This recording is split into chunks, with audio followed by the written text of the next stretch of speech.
we're going to talk about adolescent culture and what Young Life calls contact work, hanging out with kids. It's probably the most important. I wouldn't say it's the most important, but I think all of these are important. But it's really critical for us to get what it's like being a kid today. And so I want to paint a picture for you. What is it like being an adolescent today? So I was in the grocery store the other day, and I kind of have a weird mind. And as I was walking around the grocery store, I was walking around like, you know what? This grocery store completely reminds me of a local high school. And so I thought, every high school has kids that are what I call Mr. Clean and Dons. These are kids that are really, really good. They are absolutely awesome kids. These are the kind of kids that every parent prays for. I mean, these are kids that make straight A's, they make good decisions, they play piano, they're good in athletics, they show up on their curfew on time. If they're late for something, they text their parents 15 minutes before they're going to be late. Mom and Dad, there's a train, I'm going to be late. I mean, these kids are angels. They don't smoke, they don't chew, they don't date people that do. I mean, these people are awesome folks, and we love them. And then there's the opposite, the milk duds. I mean, those are the kids, they are duds. They never can seem to get anything right, they're always late, they struggle, they don't make good grades, they're not good in sports.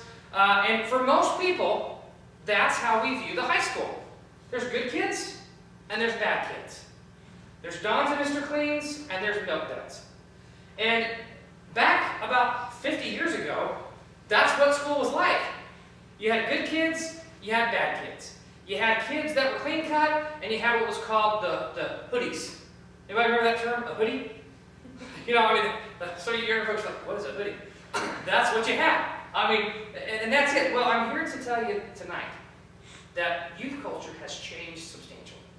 There's so much more and different types of kids in these two, and I want to unwrap some of this for you.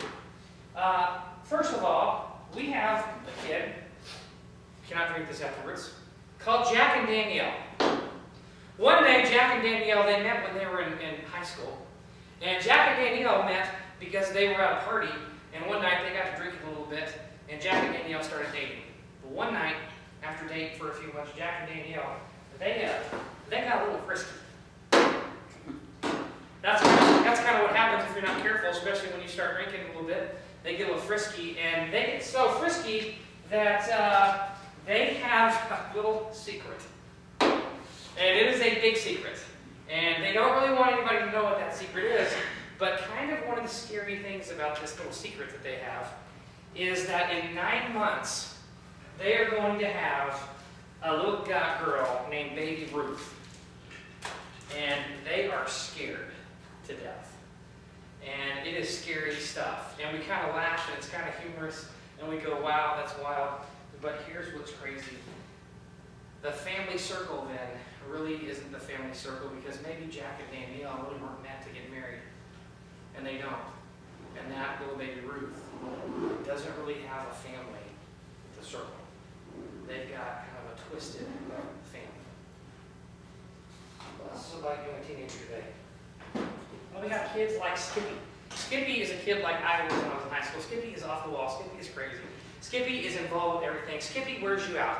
Another term for Skippy is he's an Energizer bunny. And he is always going. He signs up for absolutely everything.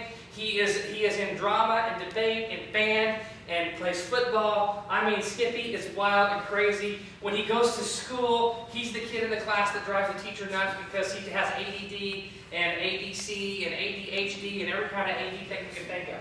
Skippy is crazy. Skippy has got issues. And then there's a sweet little gal named Little Debbie. Little Debbie, everybody loves Little Debbie. She is sweet. She's tiny and petite and kind, and everybody thinks she's the sweetest little thing on the planet. And the thing about Little Debbie is Little Debbie struggles at times. She's a weak thing, and she has an eating disorder, and she doesn't really want anybody to know. And she struggles with anorexia and bulimia. And sometimes when people are around, she'll go into the bathroom. She'll stick her finger down her throat and she'll throw up in the toilet because she feels like she's not beautiful. She feels like she's fat. She feels like she's not worth anything. And she does all kinds of things with her body. Oh, and then there's the kid, Hefty. This is the kid that's kind of heavier, and he makes makes fun of himself. He kind of likes to joke all the time, and kids are around about it, but the truth is, he really gets kind of hurt because people joke with him, and it really hurts his heart. And so one way that he's trying to guard his heart is to kind of make fun of himself. Oh, and then there's a girl named Ginger, Ginger Snap. She's always got to be on top of it. And the reason why Ginger Snap has to be on top of it is because, see, Ginger has about 5 or 6 siblings. And she's had to grow up early in life because Ginger really never met her dad. And so she's actually raising her brothers and sisters. She's working 2 and 3 jobs to provide income for the family. And Ginger, she has to be on top of it. She has to be snappy because people expect her to do the best. She's carrying a full load in school. She's raising her brothers and sisters. She's working at 3 or 4 different restaurants or shops just to help her mom make ends meet. And life's going hard for Ginger. And there's Kent and Misty. Kent and Misty, they met because they smoke. And they love to go to the smoker's pit after school, or they stand behind the school. The crazy thing about Kent and Misty, people that smoke are some of the nicest people you'll ever meet because they accept you. And if you got a cigarette and they want a cigarette off of you, you've got a cool community. And so Kent and Misty are a group of kids that hang out and have a community. Then you got a kid that he lives to score. That's all that his life's about. If he can just have sex with as many girls as he can, if he can just get in the girls' pants, if he can just even fool around a little bit, that he feels really great because, hey, I won. I'm going to tell you a true story. I have a young life kid that I had from 7 years ago. His name's JJ. JJ was a kid. He would come to Young Life every single week. And every single week, JJ would bring a different woman, a different girl with him to Young Life. And I knew this kid was a player. I knew this kid was all about scoring. And I probably knew him for about a year. And he calls me and sends me a text and says, Corey, can we get together? And anytime a kid calls you and says, can we get together, that is a really cool thing. That means that finally you're in. They trust you. They have something they want to share with you. So I texted him. I said, let's meet Thursday. Let's go to Chili's. So we go to Chili's. We get free chips and salsa at Chili's. Because you don't have leaders. That's cool. So we get there and we sit down and we do some small talk. I said, so JJ, you wanted to talk to me about something. What do you want to talk about? Puts his head down, and what seemed like an eternity, it was probably only a couple of minutes. I notice he's crying, and he looks up, and he says, Corey, I've had sex with over 77 different girls in my high school, and I hate myself. I pulled out my knife, stabbed him in the hand, just kidding. And he looks at me and he goes, I don't know why I'm doing this, and I want to change. You see, JJ's mom walked out on JJ when he was 5 years old. And what he was doing is he was trying to punish his mom by hurting as many girls as he possibly could. There's a lot of JJs out there that live to score. Then there's the growing population of LaChoy and Rosarita. These are kids who are foreign exchange students. They're here from Germany, or they're here from Mexico, or they're here from China, and they're checking out the country. They're here for a year. Think about it. You move to an entirely different country, and you're scared. You don't know the customs. You don't know the language very well. And Monday night at club, we had over 300 kids were in this room. It was jam-packed. And we had 4 German foreign exchange students. And I met them at McDonald's a couple weeks before. Totally crazy. I couldn't believe they showed up. But they're showing up. Oh, then we got the girls I call it the 3 Musketeers. They are always together. These 3 girls, they giggle, they laugh. They do their hair together. They shop together. They use the bathroom together. I mean, you cannot separate these 3. They're always hanging out.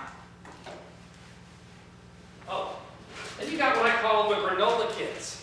I mean, these are the kids, typically they probably drive a Subaru, and they want to save the wells, and by golly, they will fight for a cause, and they probably don't wash their hair or use deodorant. I mean, these kids want to fight. They want to save the earth. It's not a bad thing. The only problem with granola kids is they treat their brother and sister like crap.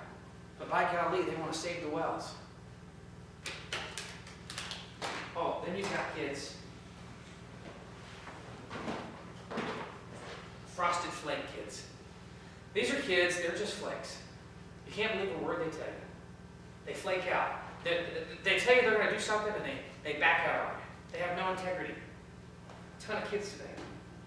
Because nobody's ever shown them how to do it. Oh, then there's a cover girl. They're supposed to be Maybelline and Miss Clairol. And these are the girls, but they just live for their appearance. They just live. They can just look the most pretty. They can have the best hair, the coolest makeup. Then maybe they'll be accepted. Then maybe they'll get a guy to notice them to like it. Oh.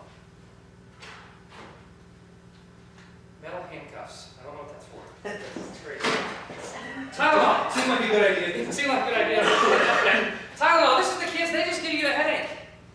I mean, they give their teachers a headache, they give their parents a headache, and they give you a headache because they're always getting in trouble with the law. There's always something they're doing that's frustrating. We've all been a kid. It's just like that. And then we got a kid that's hungry. I call him Hungry Jack. Hungry Jack is starving to be accepted. Hungry Jack is starving to be known. And every weekend, Hungry Jack will do crazy things to his body that he or she doesn't want to do.